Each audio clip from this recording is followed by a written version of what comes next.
Media media media నేను media AITC media central media నీకు doubt ఉంటే నీకు ప్రూవ్ చేపిస్తా నో ప్రాబ్లం మీడియా మీడియా అది యూనియన్ మీడియా బ్రదర్ ఏఐటీసీ మీడియానా ఓకే ఒక్క నిమిషం అన్నాడు కవర్ వేసుకొని పోతాను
जर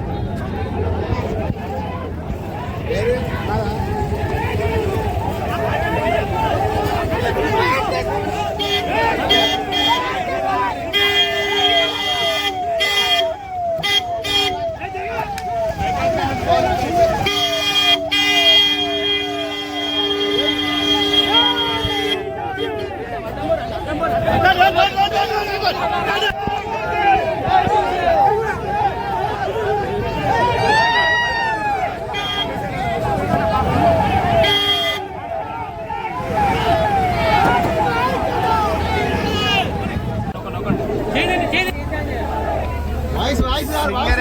కార్మికుల సమస్య కొరకు ఈరోజు హెడ్ ఆఫీస్ ముందు ధర్నా చేస్తూ ఉంటే రాష్ట్ర ప్రభుత్వం పోలీసులని కార్మికుల మీద విసుగొలిపి అరెస్టులు చేసి ఈ యొక్క పోరాట కార్యక్రమాన్ని విచ్ఛిన్నం చేయడం ప్రయత్నం చేస్తున్నారు.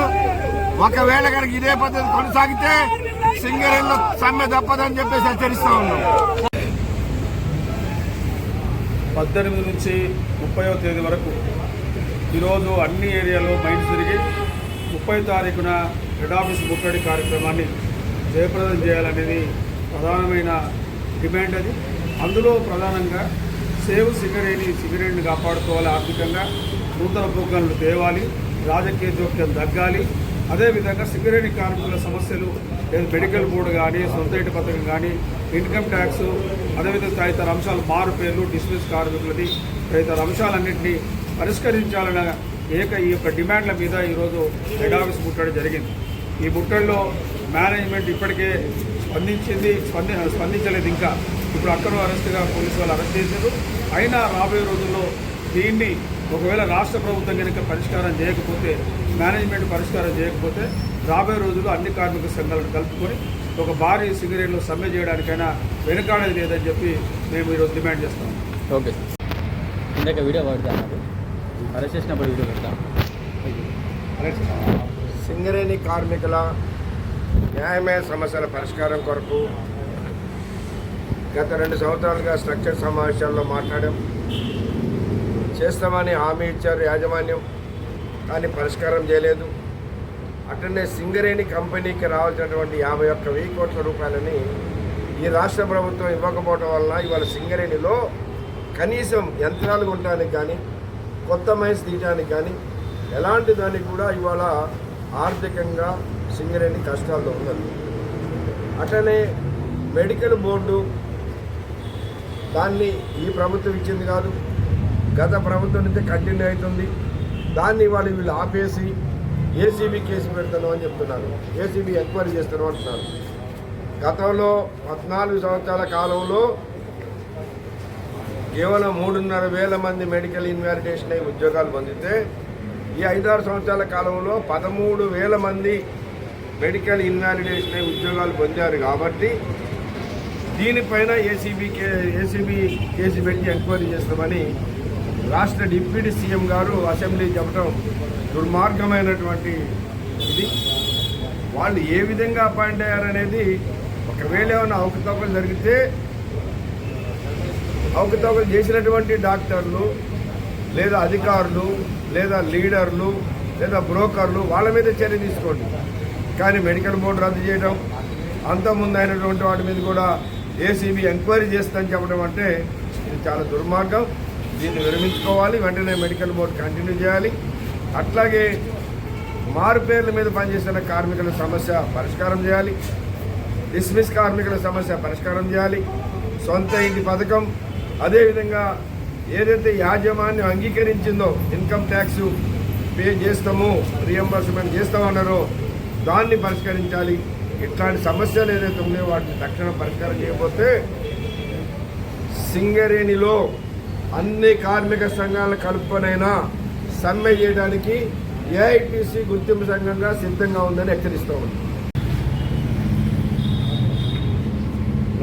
సింగరేణి కార్మికులు న్యాయబద్ధమైనటువంటి కోరిక, అసంబంధించినటువంటి ఒక్కటి లేదు, గుంతెంపు కార్యక్రమం అస్సలు లేదు. రాష్ట్ర ప్రభుత్వం నుంచి డబ్బులు అదనంగా పెట్టాల్సిన అవసరం లేదు. పైపెట్టిన రాష్ట్ర ప్రభుత్వమే 50,000 కోట్ల రూపాయలు సింగరేణి కార్మికులకు ఇవ్వాలి. న్యాయపరమైనటువంటి డిమాండ్స్ గతంలో ముఖ్యమంత్రి అది పనిగా వచ్చి హామీ ఇచ్చాడు. అంటే కాబోయే ముఖ్యమంత్రి ఆనాడు ముఖ్యమంత్రి అయిన తర్వాత హామీ ఇచ్చాడు. మనం ఇచ్చిన హామీలు అమలు చేయకుండా అనేది నాకు ఆశ్చర్యం. ఇప్పుడు ప్రజానికి పాత గవర్నమెంట్ లెక్క వేస్తూ ఉంటారు. ఈ గవర్నమెంట్కి 2 ఏళ్ళు దాటిపోతుంది. మరి న్యాయబద్ధంగా మీరు ఇచ్చిన హామీని కూడా మీరు అమలు చేయకుండా పోతే ఎటుపోతుంది. అది 2 నెలల్లో కార్మికులందరూ కూర్చోవుతుంది. ఈ గవర్నమెంట్ దాదాపు 4 జిల్లాలలో ఈ కాంగ్రెస్ పార్టీ గెలుపు ఉపయోగపడే సింగరేణి కార్మికులు వాళ్ళ సమస్య పరిష్కారం చేయకుండా కాలయాపన చేస్తే ఊరిక మాధవ పదాలు చేసుకుంటూ ఒకళ్ళు తిట్టుకుంటూ కాలం గడిపేటువంటి అధికారులు పైపెచ్చు 13 రోజుల పాటు యాత్ర చేశారు. అంటే 13 రోజుల పాటు యాత్ర చేస్తారంటే కనీసం ఇన్ఫర్మేషన్ పోదా వాళ్ళకి స్పెషల్ డిపార్ట్మెంట్ లేవు ఇక్కడ వాళ్ళ సమాచారం ఇవ్వరా? ఆ మాత్రం కామన్ సెన్స్ లేదా, బాధ్యత లేదా? ఇంత అహంభావంగా బిహేవ్ చేస్తున్నట్టు రాష్ట్ర ప్రభుత్వాన్ని తీవ్రంగా ఖండిస్తున్నాం. ఈరోజు వచ్చి ధర్నా చేస్తుంటే అందరూ అరెస్ట్ చేశారు. నా ప్రశాంతాన్ని అరెస్ట్ చేశారు. అరెస్ట్ మాకు చెప్పేది కొత్త కాదు. మమ్మల్ని జైల్లో పెట్టి మాకు ఎవరు మీరు పరిష్కారం చేయండి. ముందర పరిష్కారం చేయకుండా మీరు ప్రతిసారి వస్తున్నా ఏం చేస్తాం? చూసాము కదా, మేము 10కి 50 గంటలు పడుకున్నాము, ఇబ్బంది పడ్డారు. ఈసారి వస్తే మేము ఆఫీస్ ఆక్యుపై చేస్తాం. సెక్రటరీని హెడ్ ఆఫీస్ ఆక్యుపై చేసుకొని తీరుతాం. గుర్తుంచుకొని. Okay sir.